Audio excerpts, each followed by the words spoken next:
You want spread? $3. No soup for you.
Listening to the Sportz Nutz.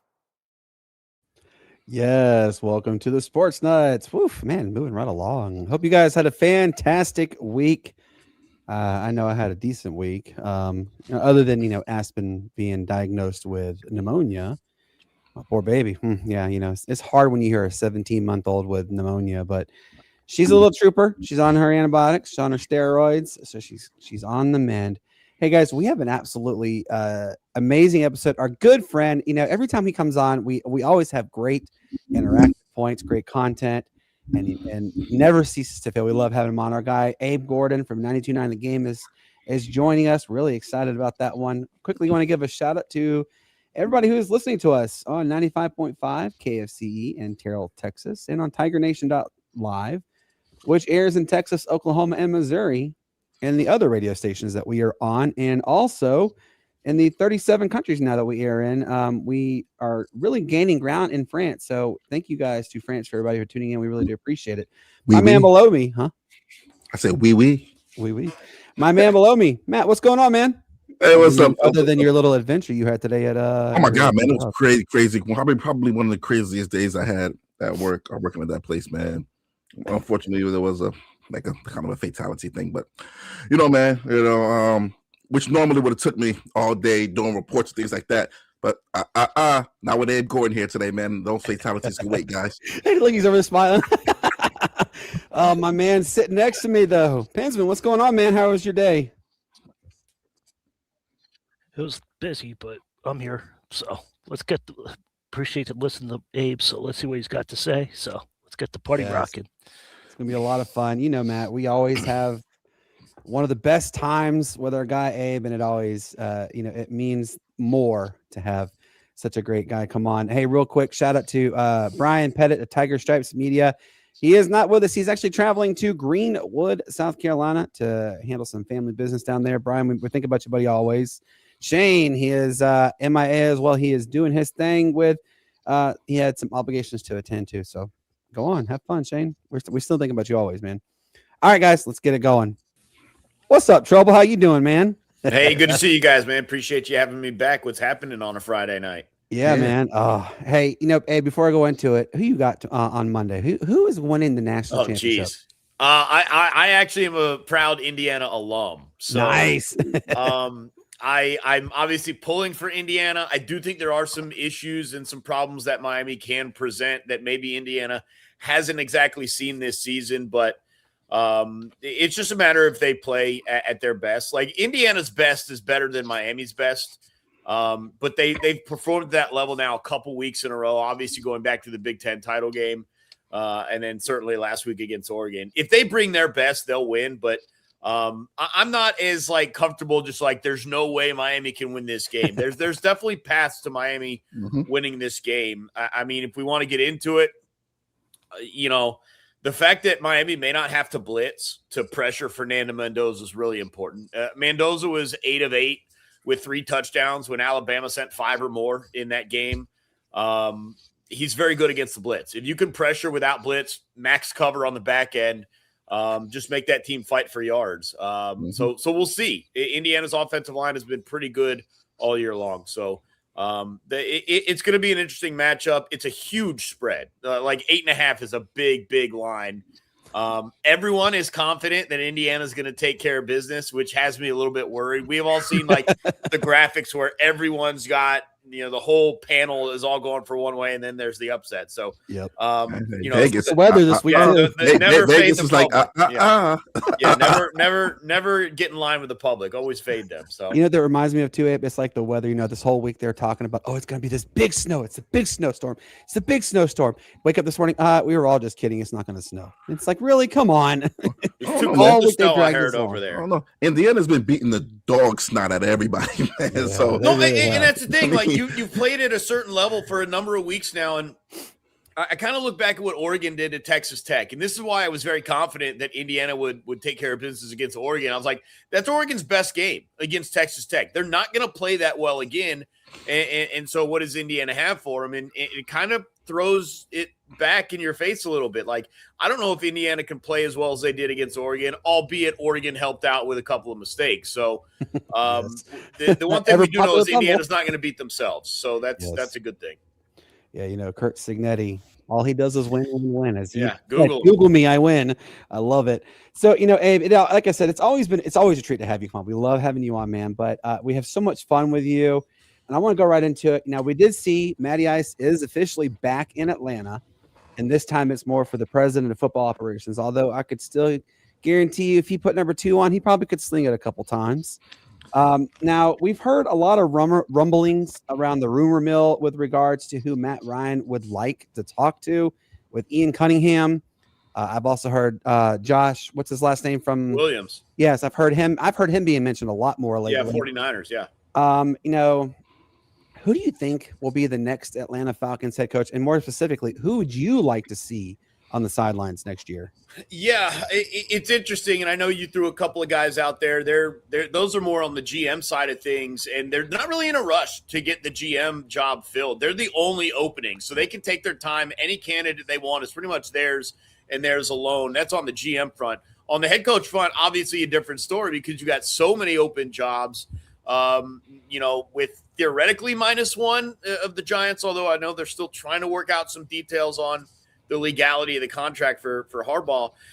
It's interesting because every fan in Atlanta, every fan of the Falcons has a different reason for wanting a different person. I've heard we want an offensive mind. I understand that after what we saw out of Raheem Morris. I've heard we want experience after what we had of Arthur Smith before Coach Raw.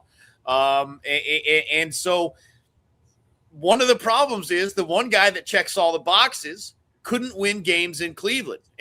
And that's a large-scale conversation. I mean, Kevin Stefanski is a guy that is an offensive mind, came out of Minnesota, is from the Shanahan tree going further back than that. 2-time coach of the year, went to the playoffs, but does have a losing record there in Cleveland. And I am very high on Kevin Stefanski. I think if you're going with an experienced head coach, he's the one for me. I think he was given a lot of problematic situations in Cleveland. And I don't know if anyone could have won with what they were given there in Cleveland. When the times you had an above average or really good quarterback, especially Baker Mayfield going back, they were able to win games in what was at the time, going back to the Ravens, Steelers, Browns, Bengals, the toughest division in football. And maybe not that this year, but at the time, 2-time coach of the year and won a playoff game, not just got to the playoffs, won a playoff game with the Cleveland Browns. And so if you're going experience, I think Kevin Stefanski is the guy. I'm a Clint Kubiak fighter. I want, and it's not as big a concern to me that he's never coached games. And I'll tell you why. I just am ready for the risk. And it might be odd to hear that because you've gone 8 years without a playoff berth. You have just gone through 2 coaches, although Raheem Morris had experience previously didn't go well and it was short. My thing is, I want a difference maker at head coach. I want a game breaker. And there's only a couple of those guys in the NFL. And if I'm shooting for someone big, if I'm bringing in Matt Ryan and we're doing all this, we got the GM out of there, we got the head coach out of there. If we're going to make change, let's shoot for the stars here. And we can't hire Kyle Shanahan or Sean McVay, right? Those guys are head coaches. They're locked in. You're not going to bring over Sean Payton. You're not going to get Andy Reid. Like, those are the four guys that I look at and say, these guys are elite head coaches. They improve their talent. They win games with whatever they have in front of him and get it done. And I just don't see, of any of the experienced head coaches out there, that guy.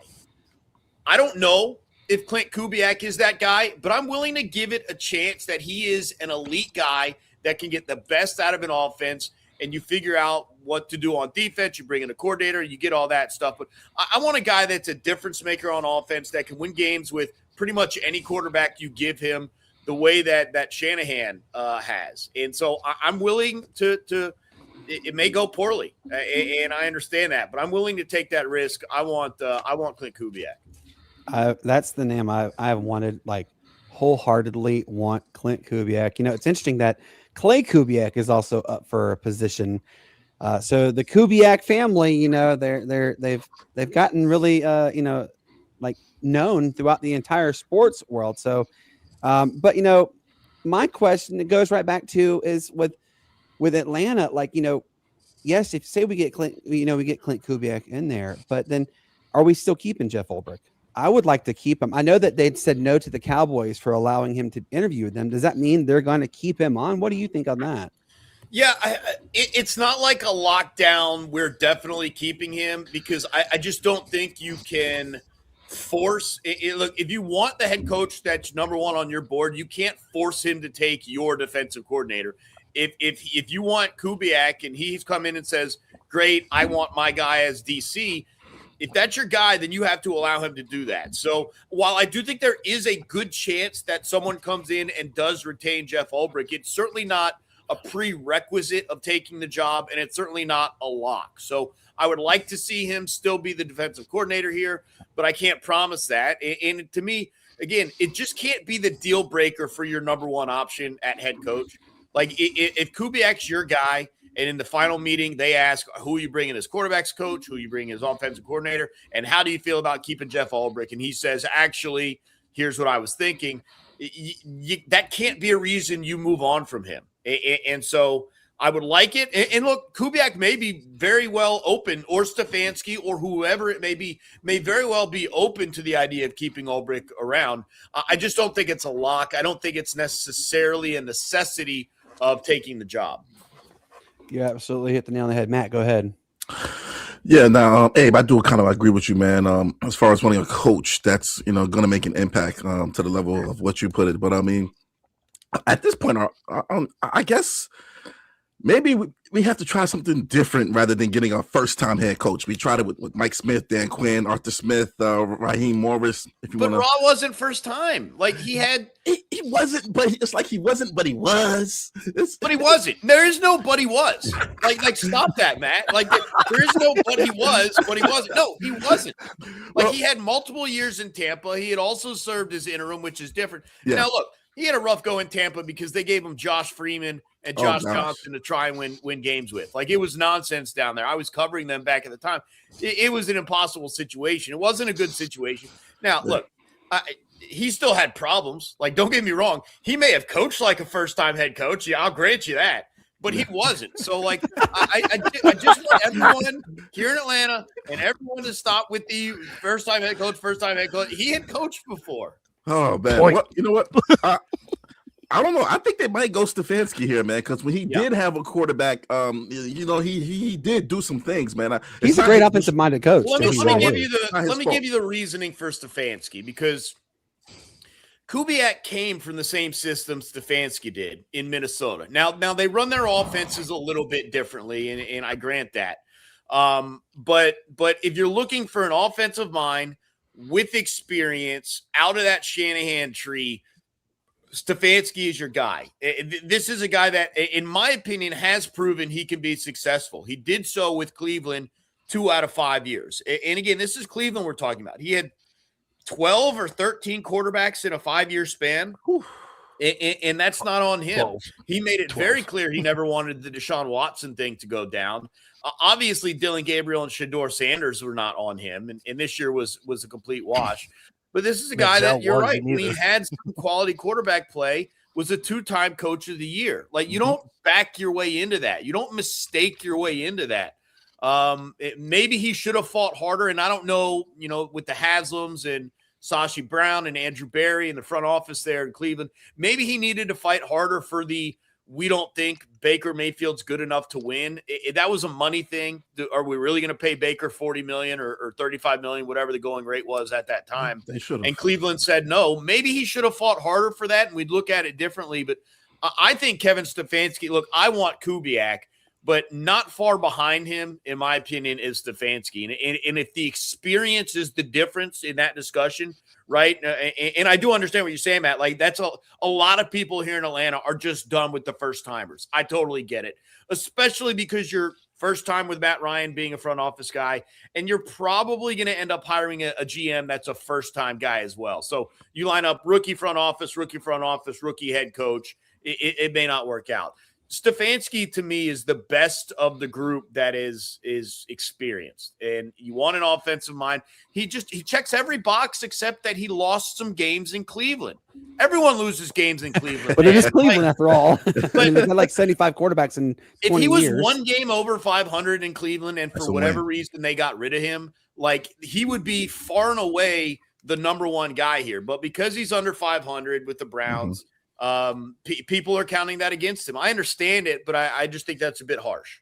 Yeah, I mean, I do agree with you on that front, man. But speaking of quarterbacks here, man, and all the quarterbacks that are available, who do you think is going to actually who do you think actually fit in better with the Falcons, man, for the period of time that Penix is going to be out? Yeah, I don't know, man. It's one of the big questions that could just be settled if somehow Penix is healthy week 1. Like that, I mean, I just don't know who you're getting. There's still a chance that Kirk Cousins either forces you to release him and then signs back here, or just renegotiates entirely, which I don't think is going to happen, but we'll see. I just don't think you're paying any real money for a guy that is not even a bridge quarterback, but only for a couple of games in theory. Like the Mac Joneses or even the Malik Willises, guys like that. Daniel Jones is probably going to get a fairly nice contract. I just don't think those guys are in play. So do you try like a Russell Wilson or and I would love Jameis Winston here. Do you try Jacoby Brissett? I don't know what his contract situation is. We're not doing Justin Fields. They might do Justin Fields. That would be the Falcon thing to do, though. Trey Lance, like I don't even know what the contract situation is for all of those guys. No. It's not great. Like it's not a good situation for the Falcons to be in. Where you guys could have Tua. That Kirk Cousins, yeah. I mean, but the thing about Tua is I don't know if he's going to be that cheap. Like, what are you looking His for? Dead hit is hard Justin on the Miami Fields. Dolphins. Well, but that's something that they're going to have. The Dolphins are going to have to deal with. Let's say they release Tua, like Justin Fields signed with the Jets last year for 2 and 40. Like, are you giving Tua 2 and 40 with Penix coming back in week?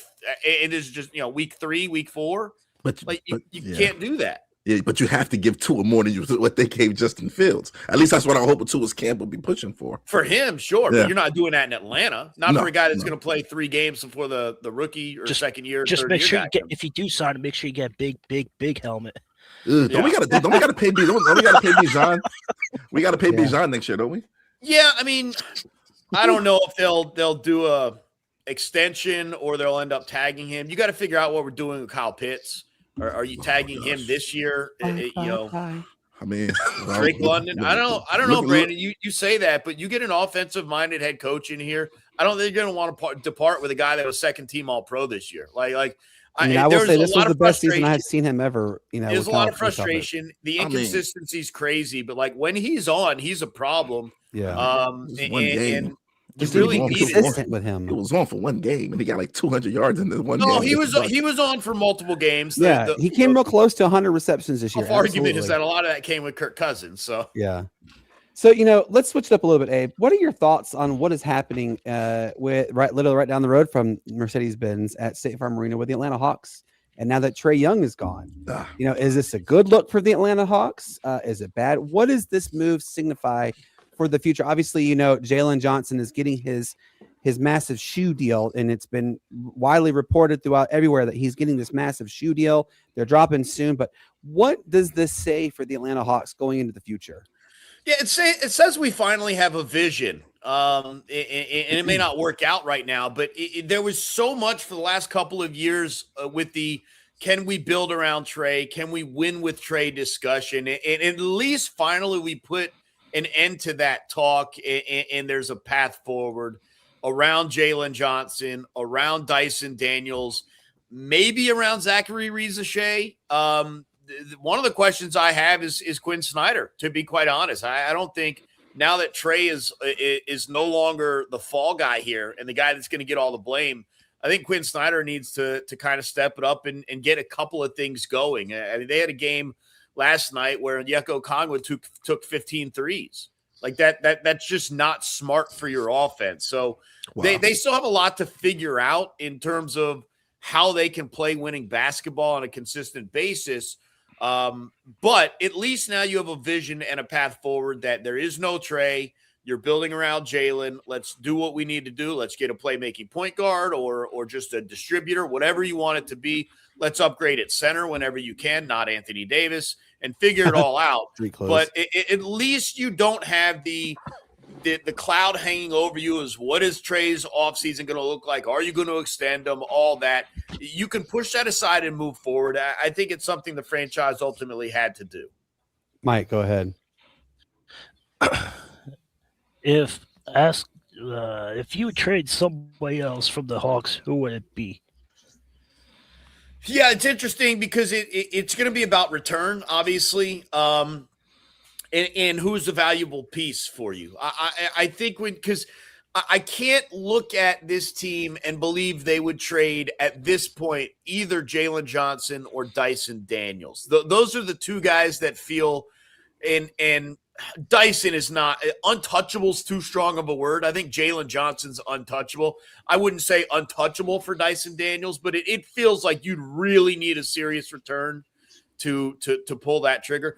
I think Zachary Rizachet is certainly a guy that could be moved. I think you look at CJ McCollum, who they brought over in the deal for Trae. That's a guy that could be moved as well.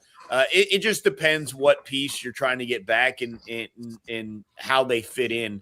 They don't have a ton of like valuable long-term pieces to give with the exception of Rizachet. Everything else is an expiring contract. In my opinion, the one thing you can't move is that draft pick. You hold the better draft pick between the Pelicans and the Bucks. It's probably going to end up being a top 5, top 6, potentially higher than that draft pick. The only way you're moving that pick is for a superstar. And I just don't see that happening. Mike, go ahead. I know you got a follow up. All right, this is my last question, Abe, and I have what do you think? These guys were talking about Kyle Pitts. Do you think you can get a draft pick to replace Kyle Pitts to get a better tight end for the Falcons? No, I don't think you're going to be able to draft someone better than Kyle Pitts. I mean, you don't even have a first round draft pick, and even if you did, I would please don't spend it on a tight end again. Look, I understand the frustration with Kyle Pitts, but I legitimately do think in the right situation that he can be one of the better tight ends in football. The drops, the passes that turn into interceptions, the inconsistency, it's incredibly frustrating. I understand that, but you actually look at the numbers for what he does, and he's just really a lot more valuable than people probably think he is. And so I would be looking at either finding a deal that he would agree to or potentially tagging him, especially if you're a new head coach, probably offensive minded, that's trying to win in your first year. I don't think you're moving on from a talent like that. My last question for you, because I know Matt has one more, but the National Women's Soccer League announced that the new Atlanta franchise is coming in 27-28. Mhm. Have there been any discussions that you know of about what the team name could be for them, and maybe even could it maybe be something like similar to the Atlanta United, or what do you think? What are you hearing is possibly for the new women's soccer team? Yeah, they've actually been very good about keeping all of that under wraps, and obviously it is part of Arthur Blank's ownership group, AMBSE, and so it is going to be aligned in some ways with Atlanta United. I don't think they're specifically sharing facilities. They're going to have their own facility and all that. But a lot of the game day crew, I would imagine, playing at Mercedes-Benz is going to be the same stuff like that. So.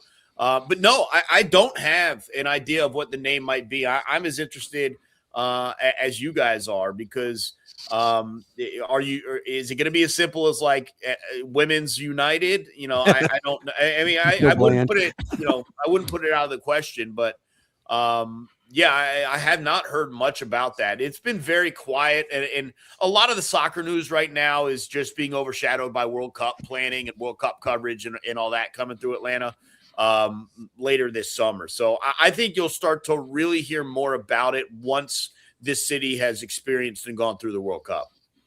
Absolutely. All right, Matt, go ahead. Yeah, Abe, I'm going to go ahead and take it back to the NBA really quickly for you.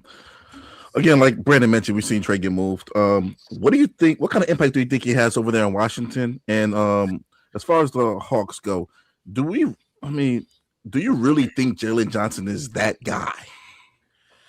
Yeah, I do. Let's start with the second part first. I do think Jalen Johnson is that guy, and my midday host not yelled at me, but like he kind of mocked me a year ago, not to start this season, to start last season, when I'm like, hey, I don't know if you're seeing what I'm seeing. I think Jalen Johnson could be one of the 25 best players in the NBA, which at the time I don't even think we had Trae as a top 25 player. No. He gets hurt last year, and a lot of that conversation goes away. He comes back this year. He's I'd have to look at the numbers. Besides Jokic, does anyone else have more triple doubles than Jalen Johnson? I don't know. He may be second in the NBA in triple doubles this season. And so with Trae gone and him now being asked to shoulder a little bit more of the load, it's been interesting, because I do think his defense has taken a little bit of a hit as he's had to pick up more on offense. And that's something he's going to have to manage and fight through and learn and grow into, the bigger responsibility on offense. But to answer your question, like, yeah, I do think he's that dude. I do think he's, again, like, he's not LeBron. He's not going to take like the 07 Cavaliers to the finals or whatever year it was, 04, 05, whatever. But I do think that he's good enough to be the best player on a playoff contending team. Again, the one thing that he isn't, that I think you see from the best players in the NBA, is take over in the fourth quarter. He's got the ball. He knows he's got the ball, and there's nothing you can do to stop him, right? Like that's what Jason Tatum, when he's healthy, can do. That's what Halliburton, when he's healthy, can do. And you go down, through whatever. I mean, we've even seen Wemby at times. That's a guy that, like, all right, he's got the ball. He's just going to shoot it in your face, and there's nothing you do, because he's 5 inches taller than you, and you can't jump that high. So, from that perspective, offensively, I think he's still got room to grow. Yeah. And I do think that is partially what would, if this team were to make the playoffs, hold this team back. That was Trae. Trae was a guy, like him or not, feel like you can win with Trae or not. Trae was a guy who, in the fourth quarter, ball's in his hands, he's going to create. It might be him off the dribble in someone's eye. It might be him using the floater or pulling a defender and getting a lob. But you knew he had the ball. He knew he had the ball, and a play was going to be made. Jalen's not quite there yet. And so you're going to have to figure that out if you can get to the playoffs, because that's what makes the difference down the stretch in those sorts of more intense games, is someone who just cannot be stopped in the moment. And that is the one thing the Hawks maybe are lacking a little bit. For Trae Young in Washington, it's going to be really interesting if they decide to give him a contract. He's got that huge option that he could pick up for one more year. They don't want to win this year. They want to make sure that they get their top 8 pick, because I think it might be top 12, but whatever it is, if it's not Knicks. 8 or not 12, it goes to another team. And so it's the Knicks. Yeah, they want to make sure they get that. So they already ruled him out through the All-Star break. Look, Washington doesn't seem overly serious about winning. It just – he's going to go there. He's going to have some highlights. He's going to score 30 points a night with 12 assists, and they may give up 140 points a night. But I think he can be the Trae Young that we saw earlier in his career, where he's just one of the most fun dudes to watch in the league night in, night out, whether the team's winning or not.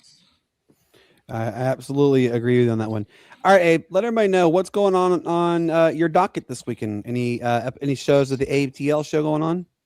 Yeah, I got the Abe-T-L show tomorrow, 4 to 7 on 92.9 The Game. You can also find it on the Odyssey app.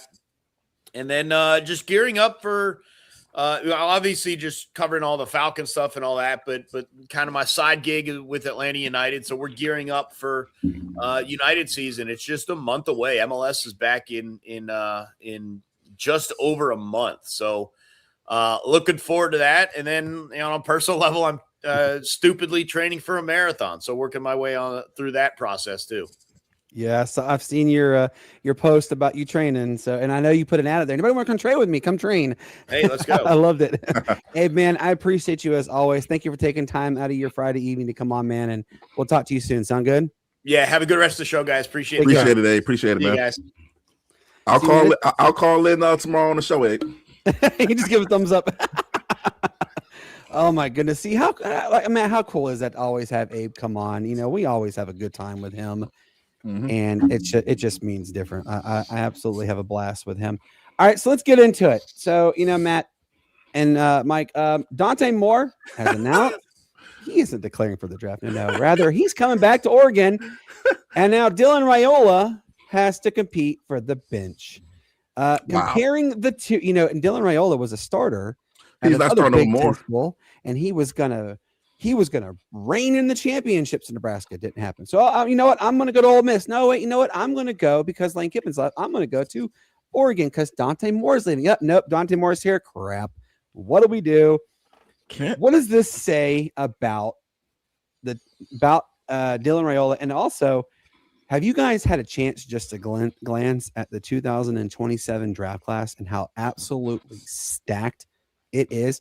I told Mike this recently, Matt. I said I wouldn't be surprised if the first 12 picks in the draft in 27 are all quarterbacks. That's how loaded this draft is. Not this year, but the next year draft is absolutely ballooned with solid talent. Yeah, what does this say to you about Dylan Raiola? Is the fad finally started wearing off or what? Oh, man, you are not lying, man. That 2027 class is loaded. That's why I said it could be the first 12 picks could be 12 quarterbacks taken right in a row. No. Jeremiah Smith's in that draft. He will be a top 5 pick, man. He will be a top 5 pick. Chiefs will be down there. They're going to need him. Yeah, man. I think it's crazy. I think that says a lot about your organization, Jets, when college player won't take the $50 million and was going to decide to stay in school just so he doesn't play with your organization. That's pretty sad, too. That says a lot about your organization. He saw what they did to Justin Fields, only have him throw 3 times a game. No and left. Exactly. So he saw what they did. It's a terribly ran organization. Haven't been to playoffs since Rex Ryan left? They haven't had a season more than 5 wins. Oh my God. I would probably actually go since Rex Ryan. Also, that means they are terrible at drafting. That's what that tells me too. They are terrible at drafting. To have that many top 5 to 10 picks, and they did bring Zach Wilson in, but yay. BYU couldn't stay away from the moms. But hey man, that's what happens. So when you're a terribly ran organization, and it's crazy because that's my home team, the Jets. When you're a terribly ran organization, Jets. Yeah. You It trade away. absolutely You shows. trade away Sauce Gardner.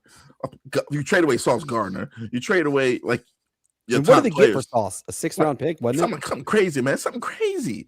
Yeah. Like it's like Fourth, come I on, think man. a fourth and a sixth. Still stupid. It's like come on, Yeah. man. What are you really doing? And I've here? heard that Garrett Wilson has been mentioned as they would not Remember- hesitate to remove him. I've heard that before. he didn't have a pass thrown to him in like 6 games. Yeah, I've heard Excuse him me. mentioned that he is that they said that they would not hesitate if the offer came, the right one came in, they would move on from Garrett Wilson. So, which is crazy. I do not blame him. I think this helps out Carson Beck a lot because he'll be probably the second quarterback taken off the board now, or maybe second or third. The one for Ole Miss is going to be up there, but he'll be like a late first, early second round pick. But it helps Carson Beck out a lot. For Dante Moore, I think it's crazy. I think you still should go. I get it, but I think you still should go. The money is just too much. He returns to get $7 million from Oregon, opposed to the $50 million over the 4 or 5 years for being with the Jets. So that's what he chose. I have a really cool name, and I sent this to our friend Jonah, Texas Rio Grande Valley. Mm-hmm.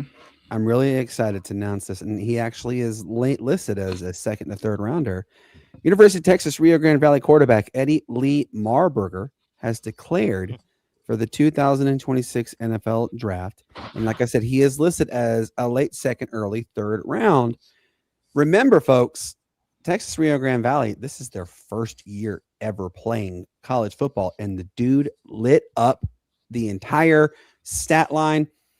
Y'all, he threw for almost 6,500 yards. Whew. Just this year. He threw for 56 touchdowns. You realize it was only 3 away from Colt Brennan's record. That's insane. That is insane. That is insane. But you know what? Let me ask you this, Pinsman. Let's go. I'm going to ask you the same question. Is the Dylan Raiola hype too much, or is there some merit behind this? I think there's This merit madness. to it. I think it's just right. I think it'd be fit just right. All right, I see what you're talking. I mean, I'm really tired of the comparisons to Patrick Mahomes. I mean, the dude literally does almost everything Mahomes My does. gosh, the haircut. He even does the finger talks. thing, and he even tries to mimic the way he does talk. It's like, dude, you're not Kermit the Frog 2.0. Just get over this. Wow, that's what we're doing. Yeah. All right. So look, it has been widely suspected, y'all, that several key players, they are in fact done with their respective teams, i.e. Aaron, Kirk Cousins, just to name a few. So the question, I'm going to start with you on this, Pinsman, is for everybody who is saying that this is in fact the end of an era. Remember, Aaron Rodgers is an era. Phillip Rivers is officially done. He already said he's done. He had no regrets coming back. You know, let's just, for bleeps and giggles, let's just say Aaron does return. Does he stay with your Steelers or does he go elsewhere?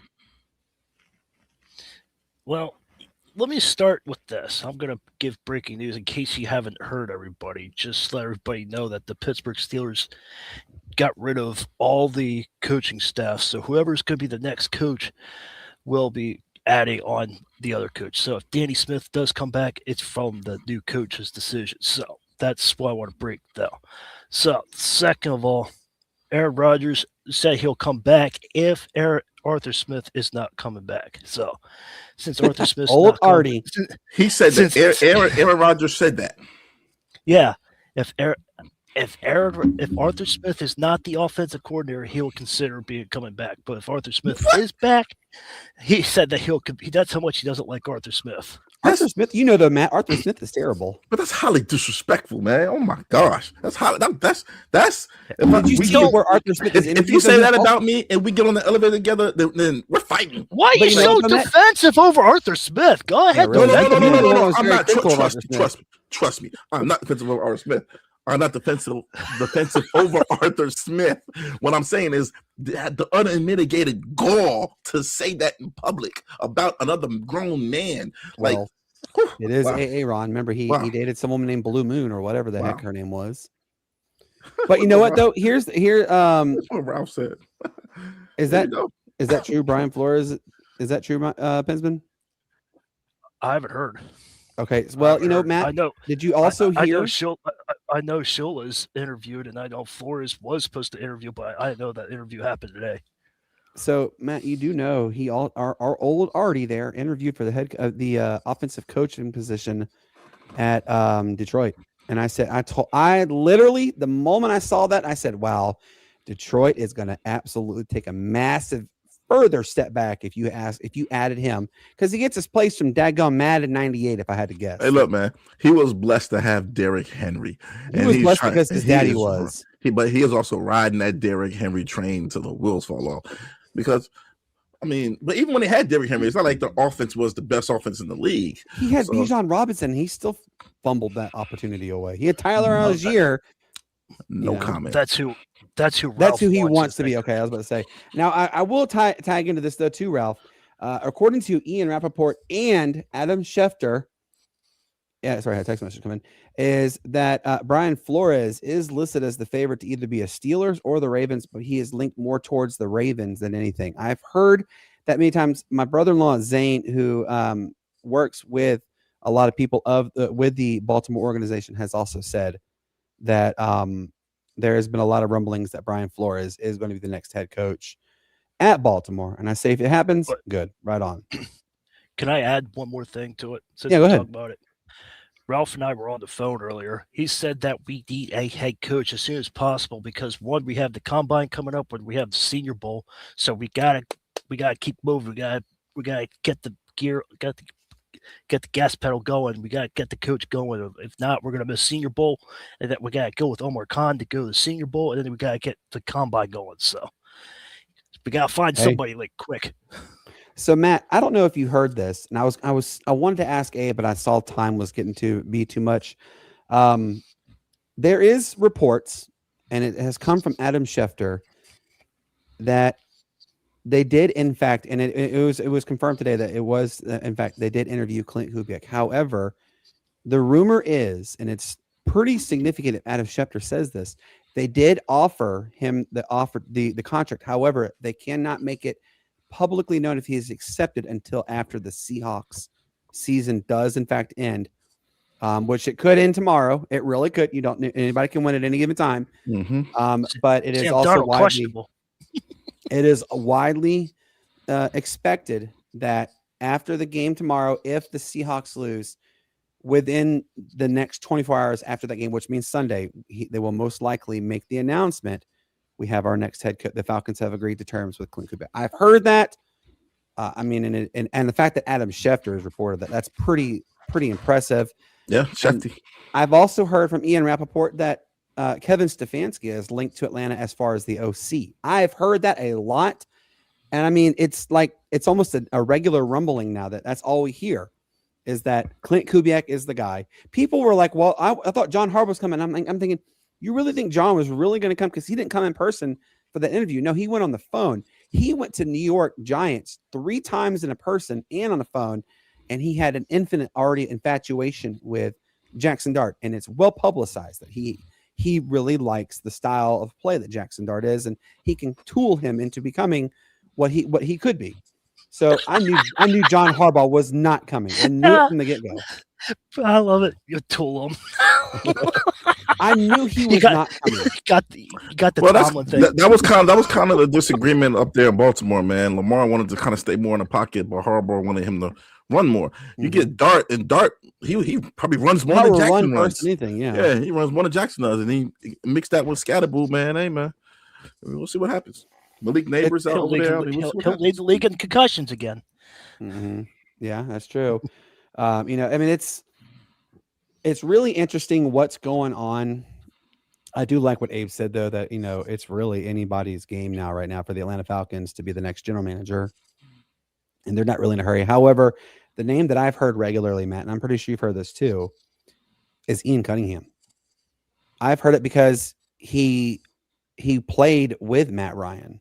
Yeah, Boston College. And then, but remind me of Josh's last name again for the Niners, Matt. Williams. Which one? Yeah, Josh Williams. However, that name popped up multiple times just today, and it's almost as good as gold that he is going to be the next general manager. I've heard left and right. Even Dumbo over there, Kyle Shanahan even said he could actually see him leaving. Kyle Shanahan is a dummy. I'm just saying. Dumbo. Yeah, he looks like Dumbo with those ears. I'm just saying. All right, Wow. so before our guy John from the Pitch Grid podcast joins us, he's coming in momentarily to talk some soccer with us. I have a good one for you. I want you to think back to when you were a kid. What was the oldest pro baseball park that you have ever been to?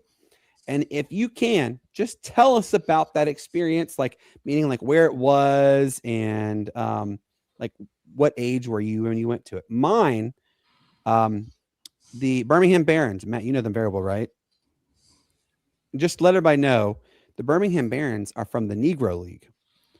Well, there also used to be a Negro League ballpark in Mobile, Alabama. And, shout out to my grandpa for taking me there. Papa used to take us to this old, and it's still used to this day. It was built in the early 1900s. It's still used for Little League and stuff. And I remember the one time I went there, they were doing it was like an exhibition of some sort. And I remember just being there with my grandpa, and it was so much fun. And I remember looking at the press box, and it's the same wooden press box from when it was built in I think it was built in 1905. It still stands, that ballpark. So my grandpa's house used to be this massive lawn drive. He lived on 100 acres of land. So, Wow. He had a lot of land. When you pulled up the driveway, you took a left, and you literally would go 2 stoplights down the road and take a right, and you were right at that ballpark.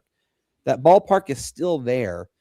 And I did tell Cassie, I said, my goal, hopefully, if we go to Mobile this year, is to take the girls to see that ballpark. It was such a memorable moment to go with my grandpa, and I will never, ever forget it. So I'm going to go to you, Matt. What is the oldest, if you can remember, the oldest baseball park that you have ever been to? And who was the team you went to see, and what was the experience like? Man, the oldest baseball park I've ever been to, man. I told you guys this. Back in the 90s, man, the old Yankee Stadium when I was on the baseball field.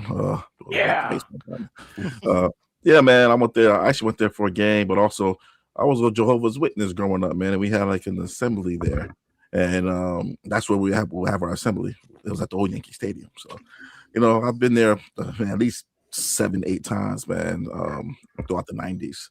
So really, but I didn't really. To me, baseball, I wasn't that big into sports really into my middle school years, but to me, it was just another park, man, another park that, we can get on there. But the best thing at all was all the kids would go down. All the kids would go down and run around the field. They're actually running on the field. I remember running on the field, playing and stuff like that, man. So, yeah. I get a little trivia question for both of you, and then I'll ask Mike about his favorite or his ballpark experience. At what age, what era in time in history did they introduce the baseball glove? That's a great question. Do you know the answer, Pinsman? Gotta say 1960. No. You're close, though. I'll say 1945. Matt's really close. What is it? 1920 is when they mandated Wow. you to wear gloves. Wow. But they introduced the glove in 1908. However, it was a motorcycle glove, and you were not required to wear it. Do you guys know how many players actually used to be on a team back in the old days? Now you have 9 players, right? Back then it was 200 players. Because can you imagine? Oh no, that's crazy. That's crazy. Well, you want to hear what's even crazier? You were guaranteed 50 to 60 players to unfortunately meet their untimely deaths during the season. Because you didn't have a glove, and think about it, you have a ball traveling back then. They didn't travel as fast, but it's still traveling at you. That bare hand is not gonna stop a ball smacking you dead smack in the head.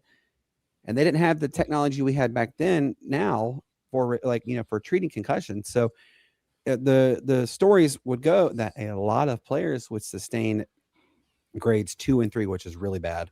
The worst is a grade 4, but you would sustain grades 2 and 3, and of course grade 4 concussions, and they would die during the game, and they just had to bring somebody in. So you were guaranteed to see that many people unfortunately meet their demise on that one. But I found it interesting to know that they didn't mandate gloves though. Like, just think about that for a second. You were going to hit someone hits up like Babe Ruth hits a pop fly and you're, oh, I got it. I don't got it.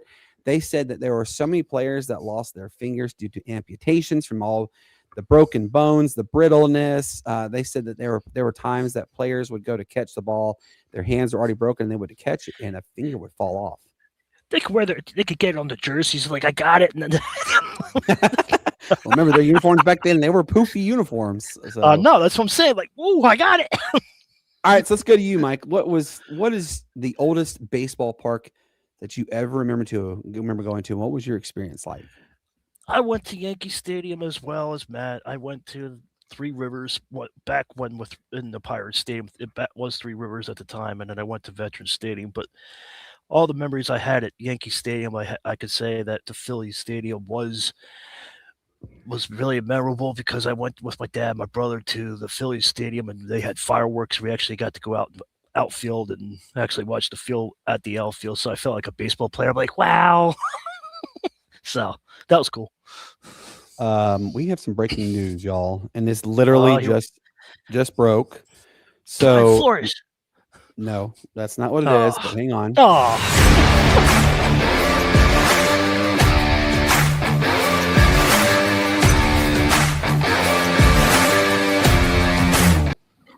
Well, breaking news. Yes.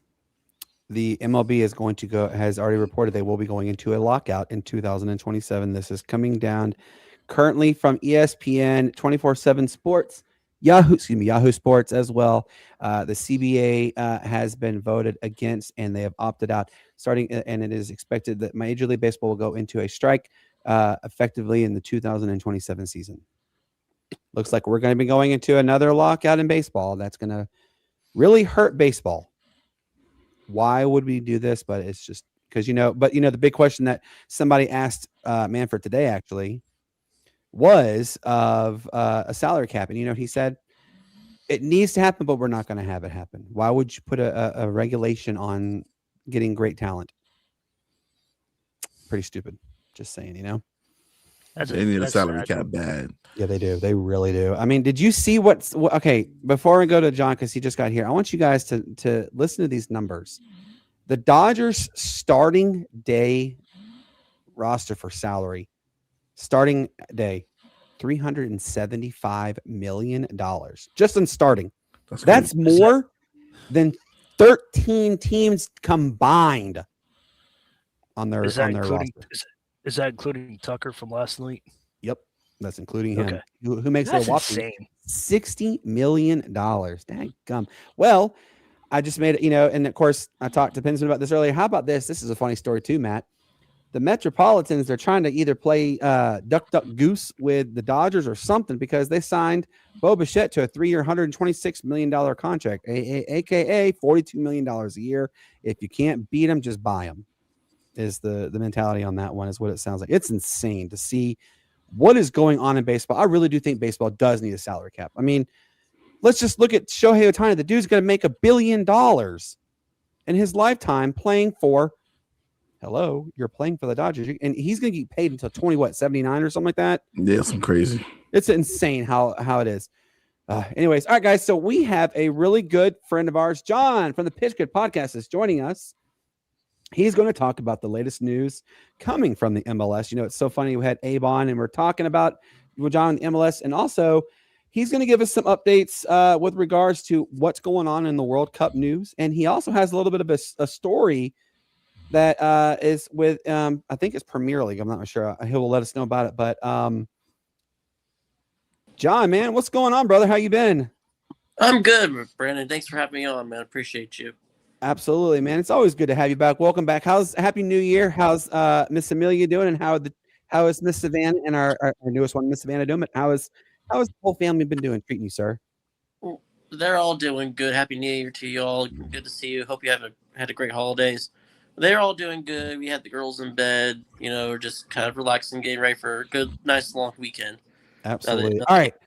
So what was the story you sent me? Is it Premier League? Is that what I was reading? It is the EFL Championship, which is just below the Premier League. So Norwich City, they are in the relegation fight right now. But an MLS club has come in for their striker, Josh Sargent, who is one of the strikers on the U.S. men's national team. Now, he has had many offers from Premier League teams and other teams in the MLS come in for him, but he's refused them. This year, he's gotten an $18 million bid from Toronto FC. Now, what's made this a little different, he's been patient. He's been willing to stay at Norwich other times, but they just had their third kid, the Sargents did. Congratulations to them. And he wants to move. He wants to come back to North America where he's, born and raised, potentially get more recognition from U.S. scouts because they've become more MLS focused. So he is really pushing for this move. Now, what's happened is Norwich are saying he is not for sale, and they are not liking that he is pushing for this move. So what they've done is they're making him train with the under-21s teams and are banning him from playing in any senior team games for Norwich right now. So he's not going to play tomorrow. So it's a messy situation that could get ugly quick. And the deadline's on February 2nd. So there's going to be – this could develop into something big in terms of, getting MLS another premier acquisition in terms of talent because he's a national team guy. What? Oh my goodness! Just when you think it can't get any more boneheaded, we're starting this. I mean, come on, folks. What? I don't even know. Are you surprised? Yeah. Well, it's weird. Like this, sometimes this really does remind me coming straight out of something like you see at a movie. It really does. Am I right, John? It really does sound like sometimes the things that you see on international. It really does think, is this a movie? Is this real? Am I really seeing this? It's crazy, but over in England, they're different. They don't tolerate. If they don't want you to go, they don't want you to go. They don't tolerate your bull crap. And they just, this manager is known for not letting teams get under his skin. And if he doesn't want a player gone, he does not let a player get gone. So, but this is, their best player on this team. If they let him go, they could easily be relegated.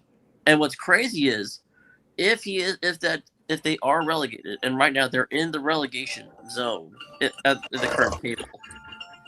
If they do get relegated, he has a relegation release clause in his contract, which would mean he could get released and be much cheaper for someone to pick up and buy should they get relegated. So that adds another element. You can't make this stuff. This is getting this. I'm telling you guys, this is a movie. This legit sounds like a movie with this thing. Oh my God, knucklehead after knucklehead. All right, so let me ask you this, John. What you heard Abe say it? We're a month away. Have you what MLS camps have you seen that are really they're going to turn heads the right way? I mean, obviously we saw the dumpster fire that Atlanta United was last year. Yeah. Are we seeing any? Obviously, we saw the hiring of their new former head coach coming back, manager, whatever you want to call him. But have we seen teams like Vancouver? Have we seen teams like Atlanta? I mean, heck, I'm even bringing this up because I haven't seen them win in a long time. The Houston Dynamo. Are we seeing them do anything? Like what teams are you highlighting right now that this could be a whole new ball game for them going into the next season? With the January window open, Inter Miami is still gaining some traction. And you would think after just winning the MLS Cup, they would think, oh, we have a good enough team. No, they're adding more players, Brandon. They're adding more. What is it? If you can't win them, buy them, right? Absolutely. They're like, no, we're going to go for glory at this point. And they've signed a couple of really promising attacking talents that could really just make them almost unstoppable. And then you brought Houston Dynamo. They just signed Hector Herrera, who was a former captain of theirs, a really good player. He went off to play in Liga MX, I believe it was, in Mexico. He's come back, to Houston, and they're really excited about that. Minnesota United is an intriguing one for me. They just lost their head coach to West Bromwich Albion in England. He got poached away, and they just hired a new coach. But they made it to the conference semifinals and played really well. Has some really good players. Are a very intriguing team in terms of how they play. And they finished, I think it was third in the Western Conference last year. So I'm intrigued to see how they do. Of course, FC Cincinnati is always going to be in that mix, as they're always a contender in MLS. And, you're also going to look at Philadelphia Union is an intriguing one to me because they just lost Kai Wagner, one of their premier talents that they've had on that team for so long at left back. He went to join Birmingham City and Tom Brady. And so, yeah. Way to go, Brady. But yeah, Nashville SC is also going to be someone to watch. I think they're only going to get better. And what about Vancouver? Do you think Vancouver finally gets over that schneid? They came so close, Brandon, last year in that MLS Cup. They played well for patches of it. It's just Miami was just too good, and I think Vancouver could stay there. San Diego, I think, could have somewhat of a fall off. They're not going to have Chucky Lozano, I think, and a couple of other players. And that's going to, I think, hurt their chances a bit, where they finished first in the West last year. But Vancouver, to answer your question, I think they could potentially, I think, come back and do a repeat MLS Cup run if they play their cards right. All right, Mike, go ahead. I had a question for you real quick. You talked about the Minnesota Union, but I was just wanting to know about the Chicago Fire and the LX Galaxy. Do you think they can be explosive? Yeah, I mean, Ricky Puig from LA Galaxy. I don't know how much you follow the Galaxy. I believe he re-injured himself again. I'd have to recheck that, but I think he injured himself again, and that's huge. He's such a dynamic player for the Galaxy. When he was healthy, he was scoring goals and looked so dynamic on the ball. And it was one of the main reasons they won MLS Cup 2 years ago. So I think they could struggle again if Puig is hurt. Chicago Fire are an intriguing team. They made the playoffs last year. They've gotten a couple of acquisitions. And they could be interesting. I think they could slightly improve as well. Another team also I forgot to mention, Tino Werner is coming to the San Jose Earthquakes. German international football player. He's coming to San Jose for a good chunk of change. So that's going to be another huge acquisition in terms of MLS getting these star names that they're trying to get recently. But yeah, Chicago Fire is going to be, I think, another playoff team. I don't think they're going to be contending at the top, but I do think they'll be a solid enough team where they'll be back in the playoffs. I love it. His name is John. He goes by the Pitch Grid podcast. John, let everybody know when your next episodes. I know you took a little bit of a hiatus because you had a little one born, but let everybody know when the next episode of your show drops, sir. Fingers crossed, hoping I can maybe record over this weekend. So we're going to go over this weekend of NFL playoff football, Saturday and Sunday's action, and then we're going to also go over the EFL and EPL action, so Premier League. And we're also going to talk about World Cup stuff as well. So I'm really excited about that. Hopefully got some good content. And yeah, it'll be out on YouTube and Spotify and Audible and Amazon and all those. Excellent. Good things. Well, John, man, I appreciate you, brother, as always. You know that I do, man. That means the world that you come on, man. And we'll talk soon. Sound good, man? Yes, sir. Have a good evening. Right. Appreciate it, man. Appreciate it. Thanks, John. All right, guys. Now let's go to one of our favorite subjects. It is the main segments. It is the honorable mentions. It's when we talk to you about what maybe the mainstream media has not covered as much. So we'll talk about them. My first one is I got to give a shout out to the biggest birthday ever. Huh? Yep. This year, America turns 250 years old. Can I get a shout out also for the state of South Carolina? Why? Because the Battle of Cowpens took place 245 years ago tomorrow. And in case you guys didn't know this, the Battle of Cowpens turned the Revolutionary War in favor of America. and they are actually donning new license plates and commemorative of the fact that the Revolutionary War, the tides changed in the state of South Carolina. South Carolina did their thing, and basically they were the ones that ended the Revolutionary War. So that's my first honorable mention. Matt, what is your first honorable mention? Let's do basketball player Anthony Simons, man. For a lot of people who don't know, he came up under Damian Lillard. He was drafted over to the Portland Trailblazers. Was kind of an understudy of Damian Lillard and CJ McCollum. Man, he ended up getting traded over to Boston last night, man. Dropped a 39-point effort. Looked effortless, actually, man. So, he had a great game. Willed his team back because they were losing. Willed his team back to get the victory. So, shout out to Anthony Simons. A lot of people don't talk about him, but hey, that's what we do. We talk about the people that nobody talks about. So, the last time I heard an Anthony name is who, Matt? Anthony Penny Hardaway. Well, before your time, Pinsman. Before your time. Actually, I'm only 2 months older than him. No, I'm just joking with him. So, all right, Pinsman, let's give your first honorable mention, sir. Well, since Matt wasn't here on Wednesday, yes, everybody, you're going to hear about it again. But Duke coach John Shire, the fastest to win 100 wins. So, got to give a shout out to him. So he won last night against Cal, a very late game. So they won. So just want to give a shout out to them. Very, very, very late game, might I add. Yeah. Game started at 11 o'clock. So, yeah. 11 o'clock Eastern. Yeah, it's crazy. Yeah. All right. So, my next honorable mention, y'all, this is crazy stat, by the way. We are 21 days away from the opening ceremonies of the Winter Olympics. Some amazingly talented athletes from all over the world. They're going to compete for legendary status. Now, remember, we did say that we are going to be covering. So here at the Sportz Nutz, we are very proud of all the gifted athletes who are competing basically for their athletic lives.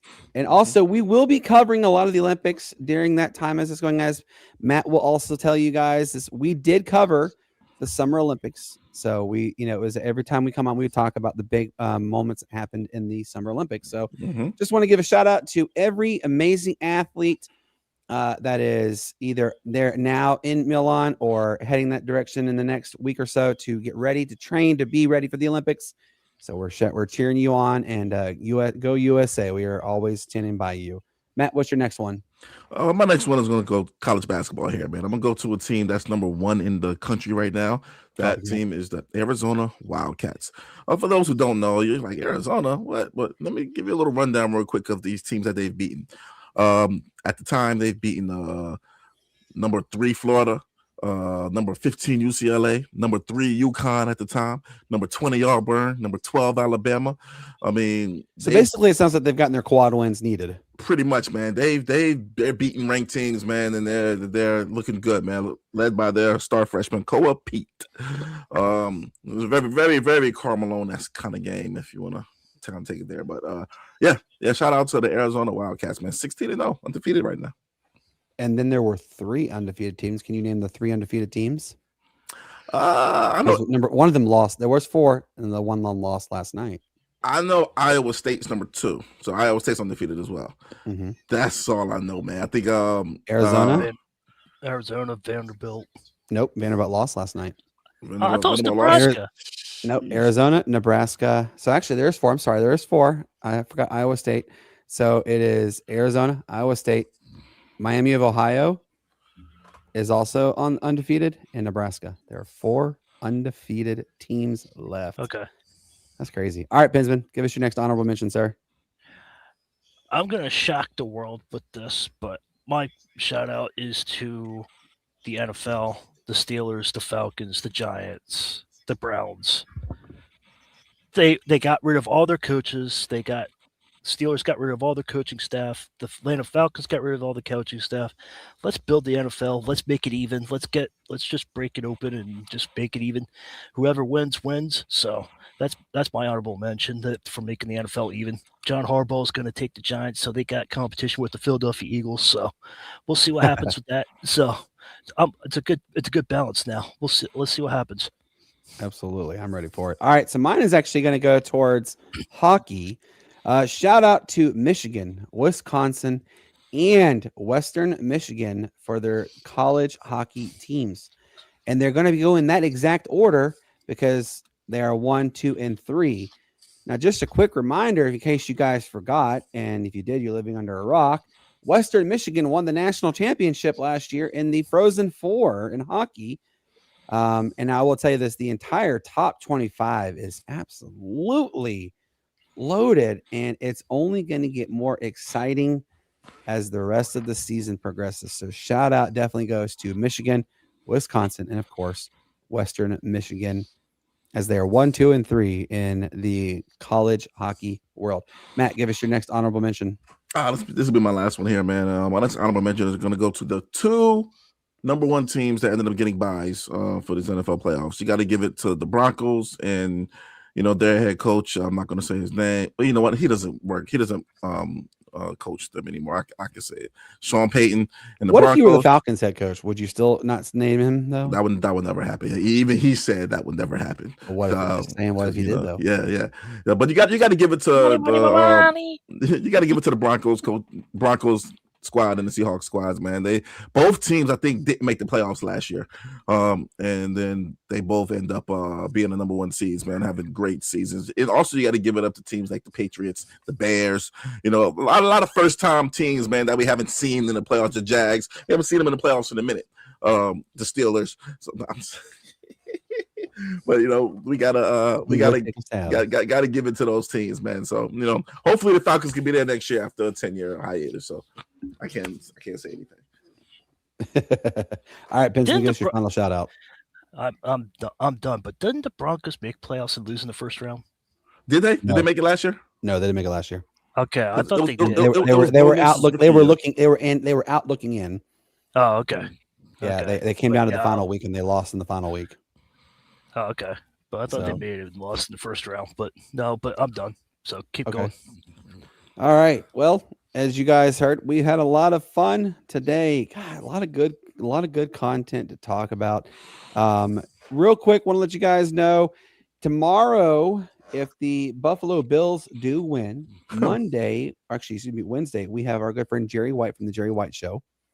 Will be coming on to talk to us about the Buffalo Bills. Remember, he is a Buffalo Bills fan. He came on during the training days with the Sportz Nutz. So really excited about him coming on. This Monday, yes, it is Martin Luther King Day. However, it is a special episode due to the college football playoff national championship game being held at the same time. We are actually going to be going live 30 minutes 3 earlier. hours. Ignore what he said. We are going to go live 30 minutes earlier. So instead of 7:30, we'll be live at 7. And we are only going to have an abbreviated episode, which means it's only going to be an hour long. So you will not miss a lot of the great national championship. By the time our show ends, you'll probably have only missed the first 5 minutes of the game because they do all these pregame festivities and stuff. So just stay tuned to that one. Wednesday, the 21st, like I said, if the Buffalo Bills win, Jerry will join us to talk about his Buffalo Bills making it to the AFC title game, and can they finally break the curse and win the Super Bowl? If you guys also know that the Bills are the only team to win 4 straight conference title games and then lose 4 straight Super Bowls. Ouch.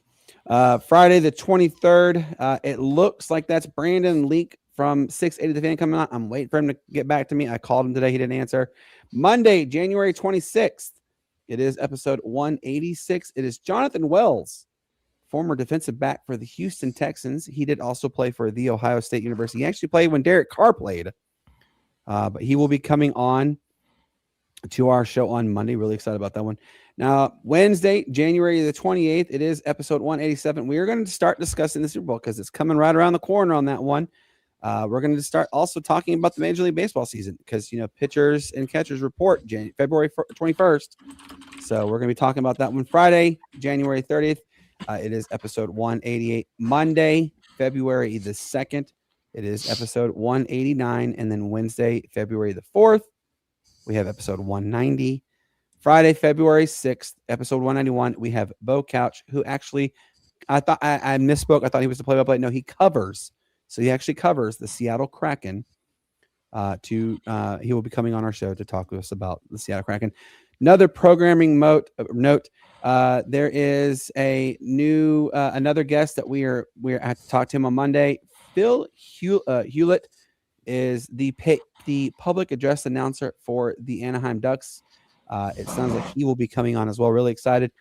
Pinsman is also slated to have an interview with Joe Brand, who is the play-by-play announcer for the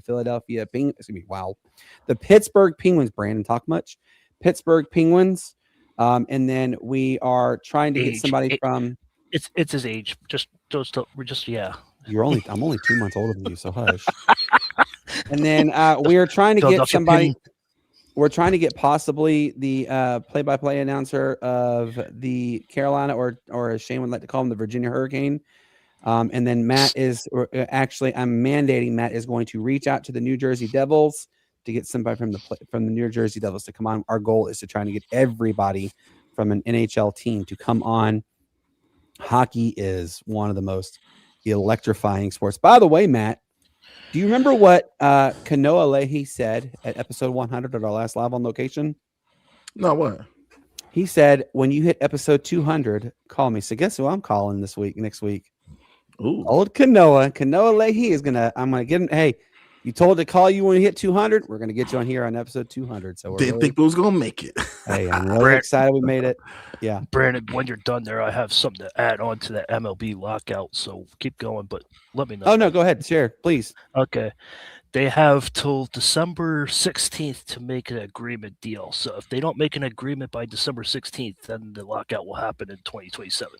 So this is it's yeah, sickening. But just if you're really into baseball like Matt and Brandon and I, just pray that they're gonna be a deal before December 16th. So there's a lot of time. And also there is some more breaking news about out in baseball. Kansas City Royals have voted no on the package to keep them in Kansas City. It looks the places that they have listed as favorites to move. You ready to hear these? Nashville is the favorite, obviously. Nashville is listed, Vancouver is listed, and Montreal has also been listed as the 3 possible destinations for the Kansas City Royals. Matt, what do you think about that? And Manhattan. Ooh. Yeah. Hey, man, go ahead, man. A lot of teams out there deserve teams, man. So we'll see what happens. Congratulations. I think it'll be good for them. Yeah, sorry. Great to see you. I'm saying great to see you, Blaze, as always, man. Hope you're doing well. Good to see you, sir. Yes, this is absolutely crazy. Go ahead. Am I right about Manhattan? I thought I heard something about Manhattan with Royals. I've heard that too. I have heard that too. Can Manhattan even have a team, man? Where's Manhattan? I mean, it's in New York. Kansas. There's Manhattan's in the Kansas, and then there's New York. So they're talking about a third New York team. Oh, that one too. I mean, but Manhattan, it's just too much going on in Manhattan. Well, it is what it is, and I mean, we're gonna see growth everywhere. But also, the Chicago White Sox, they're supposed to vote in the next 6 to 8 weeks, is what it says here about a possible relocation. Wow! So we might see the White Sox leave. We hope you guys had a fantastic week. We hope you guys enjoyed our episode. That's crazy. Thank you to everybody who tuned in. It really does mean a lot to us. Gotta give a quick shout out to all the former members who are part of the team. There is one particular individual, and I know, Matt, you're going to laugh when I say this, but I got to give a shout out to a former member of our team, JD Wyatt. He has overcome a lot of obstacles right now. And unfortunately, he still has a lot to overcome. He was a member of our team. He is no longer a member with our team, but we will always think of him. So just want to give him a special shout out, because he's going through a lot. So hey, man, in the words of my boy JD, man, I'm gonna take it back. Bang bang. Just got to give him a little shout out. Oh, and by the way, I did make a clerical error. Friday the 23rd, we actually have a gentleman coming on who covers historically Black college universities. So if you guys go and look, you will see it is episode 185, The Truth Behind HBCUs. What y'all know about that? Oh, I know quite a bit about that. And by the way, you're going to be pleasantly surprised. We're going to talk about the scandal that's going on in the point shaving world. Even here in Kennesaw University, I was shocked. Yeah, there's a lot of big names. Abilene Christian.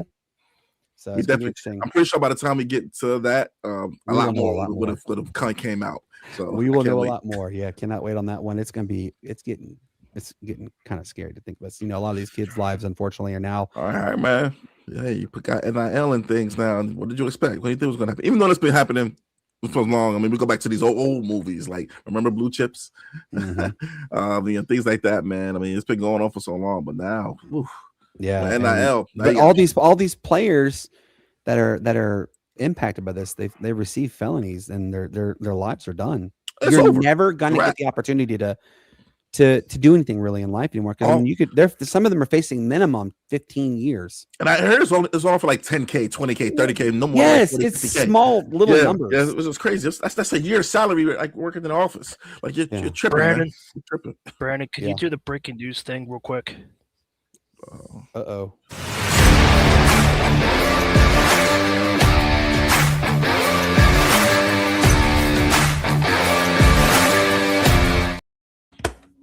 Breaking news, everybody. Just let everybody know Danny Smith from the Pittsburgh Steelers is going to interview with the Tampa Bay Buccaneers coming up. So, by the way, Matt, did you hear the Buccaneers also interviewed Zach Robinson?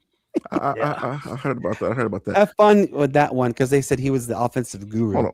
Hold on, Brandon. Hold on, Brandon. Mike, how was that breaking news? Because it just happened. It's just an interview, man. Yeah. It's just an interview. It's possible. He's gonna look. He's going to change teams. Then Brandon, we should have did 12 breaking news for all the people the Falcons interviewed. Go ahead. You should have did 12 things. All right, Pensman, give your final goodbye, sir. There's a lot of hate in the world. Just respect everybody. If you don't like what they say, just walk the other way. Thanks for coming in. Thanks for tuning in. We appreciate everybody. We like to have fun. We like to joke around, even though with Matt down there. So everybody have a good weekend. Walk this way. Every time I hear that, this way. Yes, I hear that every time you say walk away, I think of walk this way. That's right. No, classic song. Did it say and don't delay or don't be late? Don't be late. I thought it was and don't delay. I don't know. All right, Matt, give your final goodbye, sir. Interesting. But at the end of the song, though, with Queen, we are the champions dun, dun, dun, dun, of the world. Doesn't he say of the world? Of the world. Well, see, they say that didn't exist. This is like the Berenstein Bear thing now, man. They're saying that didn't exist. Now, when you play it, it doesn't say it. Oh, my God. It's the Berenstein Bear thing all over again, man. I'm telling you. Well, nah, man. To everybody out there, man, we got the weekend coming up. That means people are going to be out there drinking, partying. Hey, look, guys. Libations. Look, guys. Let's be real here, man. A lot of sporting events going on this weekend. Don't get flagged. If you're going to drink, stay home. Last thing you want is to be driving down the street and you hit a whoops, pull up behind you because you're going outside of your lane. So, after they give you the test, they already know they're going to take you to jail. They just want you to look stupid. So, they're going to have you take it doing that test. They're going to do the test, the breathalyzer, all that stuff. They're just trying to see what more charges they can add on to it. So, after they add on about 4 or 5 more charges because you say you're not drunk and you do all this other stupid stuff, you're going to be locked in a cell all weekend. And they're going to give you nasty food. The toilet's right there in the middle of the room. So, everybody's going to see you do your business. Experience. So, and look, guys, just let everybody know it's holiday. Monday's a holiday, so it'll be Tuesday. Monday's a holiday, so you're going to be in there until Tuesday. Minimum. And it might be Wednesday. It might be Wednesday. It might be Wednesday because the judge might be a little backed up, so it might be Wednesday. So, look, man. So, backed up the toilet. There you go. Yeah. So, guys, Uber is your best friend. Uber is your friend, or you guys get a DD out there. Get your designated driver. You guys draw straws. Whoever draws the shortest straw. And Matt got it right today, designated driver. I say that to say this, guys. Do not get flagged in the game of life. Play by the rules, and you shall be rewarded. Maybe. Matt, I have to give you credit. You did it right this time. But Monday you said everybody have a good weekend because a lot of sports. Now we can actually say it. Man, look, man. I was still recovering from the holidays, man, due to my job and stuff like that, man. I was everywhere. But we're getting back to it now. We're getting back to the nitty-gritty. That's right. It's Friday, so there's a lot of sporting events that's going on. Yes. Yep. Our guy Shane will always tell you peace, love, and bacon grease, but I always tell you guys peace up, A-Town down. Why? It's the greatest sports city there ever was. You guys have a wonderful weekend. We will see you on Monday. Remember, 7 p.m. on Monday for an abbreviated show of only an hour. Until then, you guys have a fantastic weekend. Enjoy the NFL playoffs, and we'll talk to you then. Good night.